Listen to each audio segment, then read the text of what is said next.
প্রতিষ্ঠাতা ডাকসুর সাবেক ভিপি জননেতা কমরেড মোজাহিদুল ইসলাম সেলিম।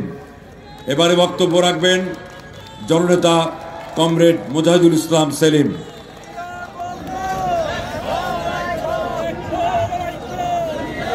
কমরেড সভাপতি, পার্টির সংগ্রামী কেন্দ্রীয় নেতৃবৃন্দ, কমরেডগণ, ভাইয়েরা এবং বোনেরা,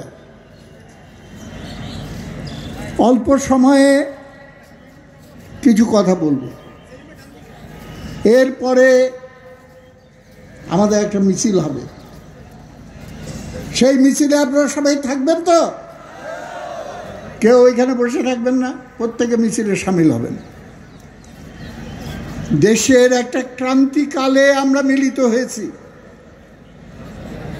এবং গপ্প করার জন্য না। সোজা সাপটা বলবো না লুকায় ছাপায় বলবো? আমি সোজাসুজি বলি। একটা বার্তা নিয়ে এসেছি আমরা আপনাদের কাছে, সমস্ত দেশবাসীর কাছে।